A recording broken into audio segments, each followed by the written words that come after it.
Today's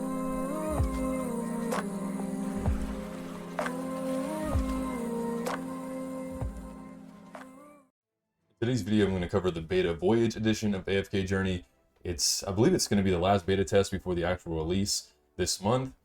And I'm just going to go over some of the differences that I've noticed from the version that I have been playing.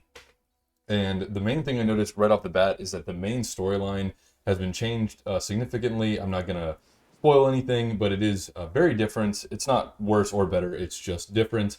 And going to the core gameplay of the game, which is the AFK stages. So what makes AFK games in general, AFK Arena and this one fun for a lot of people is it gets rid of a lot of the, meticulous grinding. So as you can see on the chest, it's popping up materials. So every day you log in and you can get some free materials. So, you don't have to grind as hard as you have to in, say, like a traditional MMO, for example.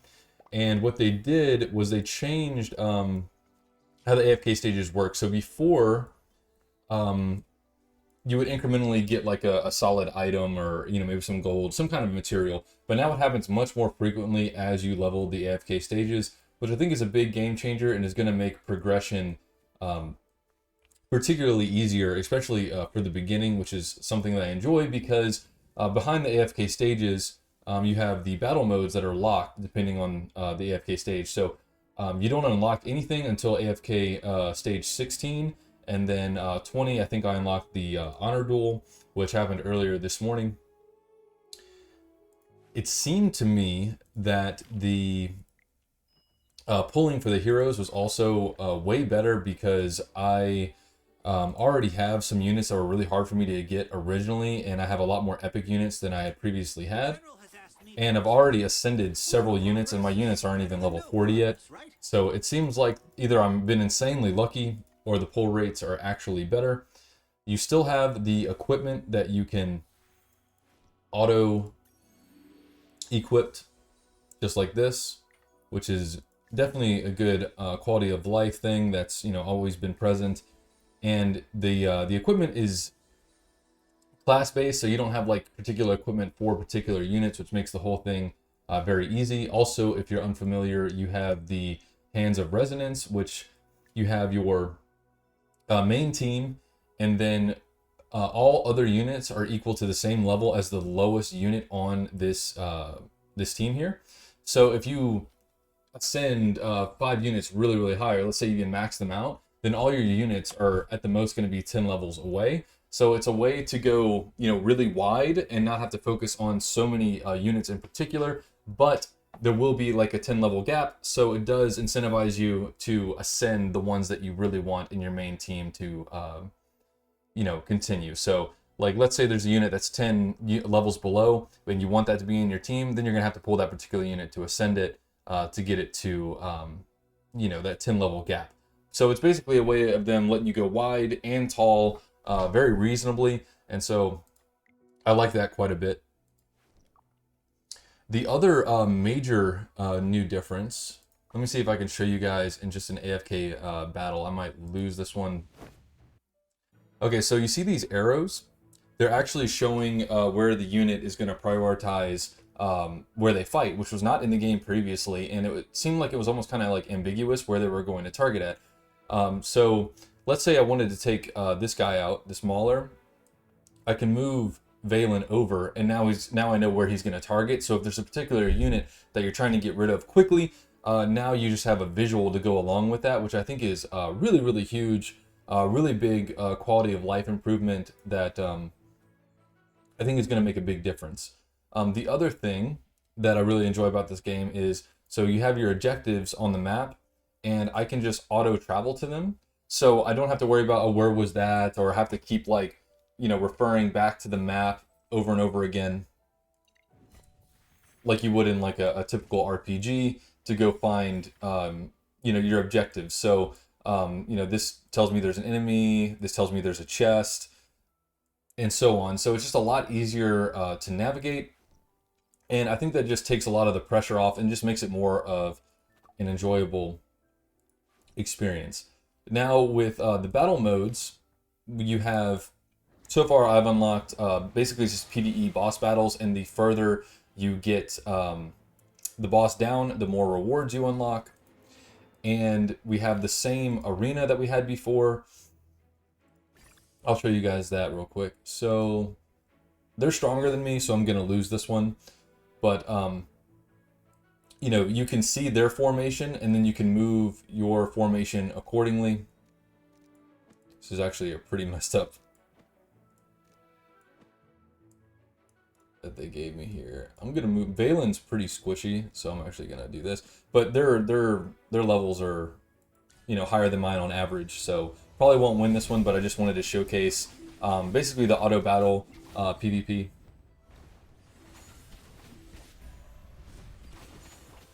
It's time to show you my moves. Yeah, and they have this healer in particular seems like it's very strong in the back here for generally for PvE, but also in these auto battle games, it seems like it's almost impossible to take it down. But I just wanted to show that, even though I knew that their power level was higher than mine.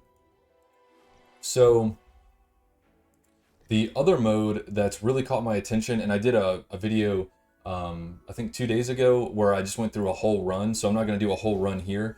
But this honor duel is really the game changer for me. If you know, I really hope they keep this mode. It's really something special. I'm hoping that it's real PvP and not just against bots. In this, you know, beta version, it's probably just against bots. But you select a team. So I'll just take this team for example.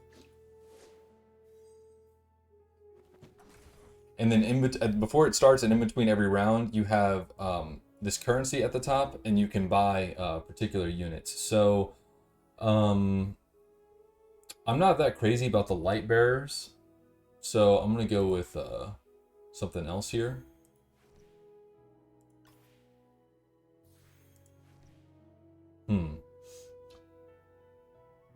And you know, I don't think I need any equipment yet.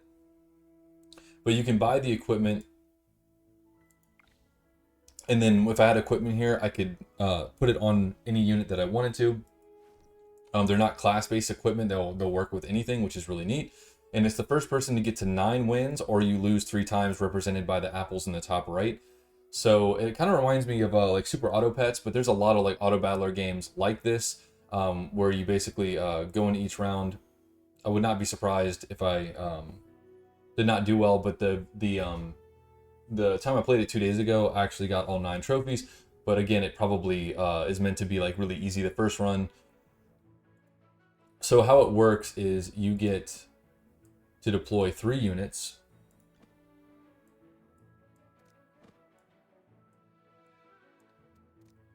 And then your opponent, hopefully it's a real opponent, gets to see where you placed your units. I actually would like the bonus, and obviously you're timed here, so I'm actually going to go with Brutus here. Because you do get faction bonuses depending on how many of a faction you have out, just like you do in most auto battlers. Okay, so they have a bunch of long range and support.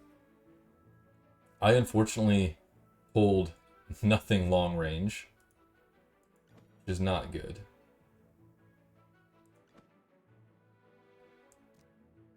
Just a mage. Yes. Okay.